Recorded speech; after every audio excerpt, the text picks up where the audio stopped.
Hey everyone, and welcome back to another video. Today we're going over Film Kid, and we'll go over the deck and we'll give you some gameplay as well. First of all, sorry about if you can hear my loud computer. I will be getting a new mic soon. I've just recently moved, so things are a little off at the moment, but that's right, we'll get settled into it. So, Film Kid is a deck which is popping up a lot recently. It's got 2 top 8 finishes, I believe it was 3rd and 8th in the Carta Magica event. I'm going to double check that quickly.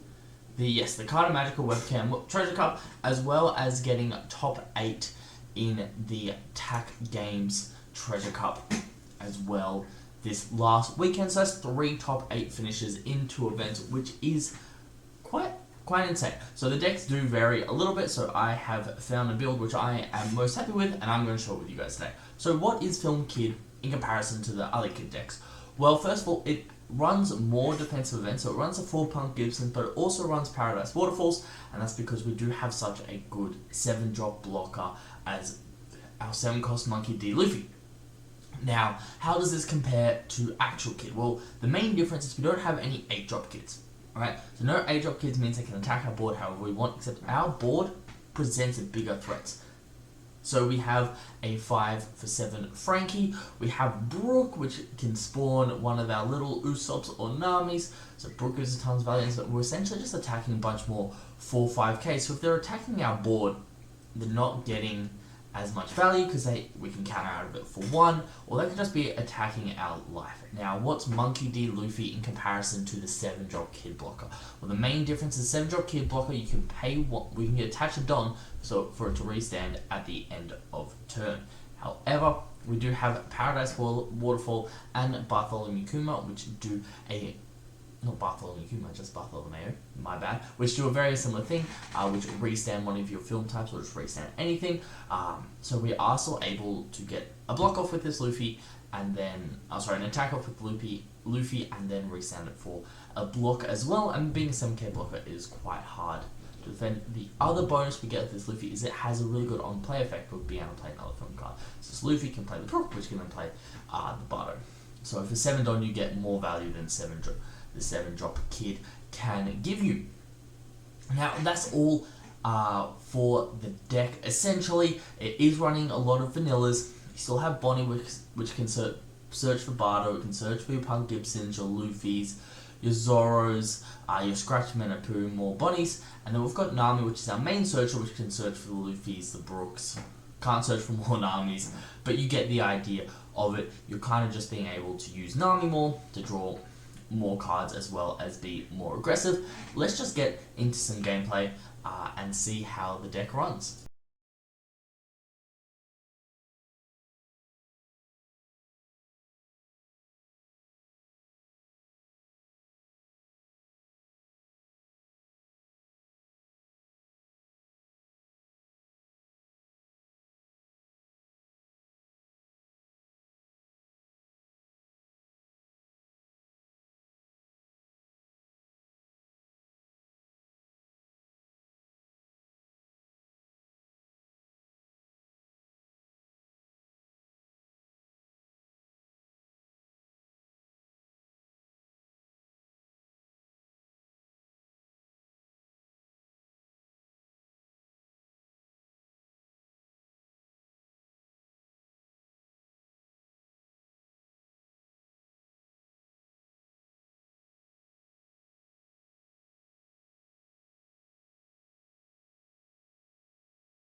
Sorry about that.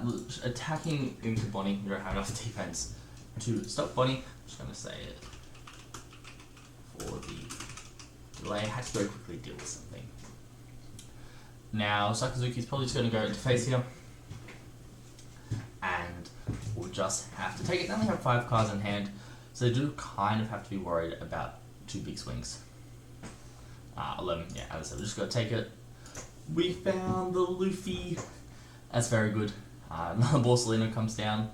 You got the Luffy and the Frankie. Now, my idea is essentially just play the Luffy to play the Brook, which will leave us with 3 open. I'm just going to attach those 3 now, and this is going to be a big swing into Kuzan.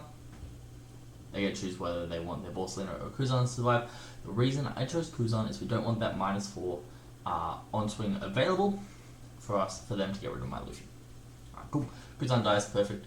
Then we deploy the Luffy to deploy the Brook. We're not going to deploy anything off Brook. If they looked like they were playing the little 2-drop blockers, I could have deployed Chopper, but we are going to wait here. Now next time we have to leave at least 2 open for Bailaman to restand our Luffy. That's not ideal. Greater option definitely is not what we wanted to see, especially if it's followed by another Sakazuki. We will be very far behind this game. But if it's this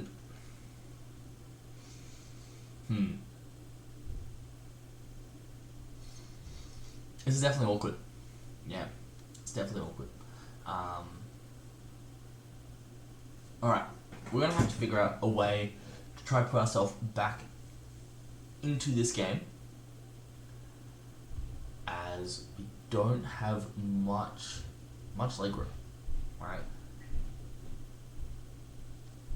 They're going to be attacking the Sakazuki for 7. That's an awkward one for us to get out of. And we don't really have anything. Like, Frankie can help, but we don't have the defense. We're really going to hope to hit some defense. Use trigger. Alright, cool. And that's pretty much what I wanted to see. Because now we have a very slight chance to win the game here. And I'm definitely going to go for it, because I'm greedy. So no blocks, no trigger. Alright. Let me explain my reasoning here. So they don't have any blockers. They're playing black. Black tends to have dead cards in hand. Now, we're able to put 3 aside for Kid, right? Then we can put 4 on Kid to make it 2 9k swings. Okay, this is actually very rough. Maybe we can't. You know what? I think we go for it, because I don't see a way that we're able to defend this next turn, because we don't have any defensive cards in hand. So, the way I see it is they're going to need 2k plus a 1k in hand. I think we can swing 8 with Brook. That'll be 3. On 3 to restand. That only makes it 2 9s, which means if they can't get it out at 8, that means they got 7 in hand. Well, they can't get it out at 8. That means they have at most 8 in hand. So if you swing 9, they would take 1. You swing 9. If it's not a 2k, they can't get out of that. So if one of the cards are dead, we're in a good spot. Or if we swing 7, hoping, I think we swing 7, because if we do this, it gives us our greatest chance to survive next turn by playing the Luffy. If they get out of it though, we're pretty doomed. But we're going to see what happens. We're going to see what happens here. They're taking a while to think, so maybe they do have it. And if they do have it, let's hope they don't use it. Damn. Alright. We have to play Luffy. Definitely not playing anything else. So we're going to play Luffy, and we're going to leave 1 up. So we just attack 5 at lead. Let's attack. Let's just try to get rid of one of their attackers.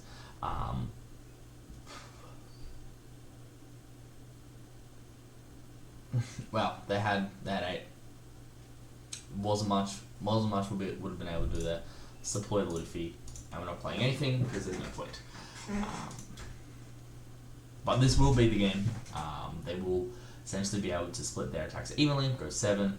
I have to get out of that with a Chopper plus 1. Go 7. Chopper plus 1, and then they split their attacks evenly between Smoker and Borsalino, and I can get out of it. So, very unfortunate game 1 here. We didn't see Nami, which meant we couldn't keep our hand size up. So as I said, a swing, I have to go Chopper M1. A swing, I'm going to have to go Pooh in 1. And then they just have to split evenly between these two. 7, can't get out of it, have to block. And then they can dump everything on the smoker. And they win the game. We didn't see Luffy until it was a little bit too late. 1 turn earlier would have been perfect. We missed something off of Bonnie. If we didn't miss off the Bonnie, we would have had enough to get out of that. Fortunately, no. Although they could have just scored an 8 and it would have been fine. But see if we can get another game in. I'm going to quickly dip and I will see you at the start of the next game.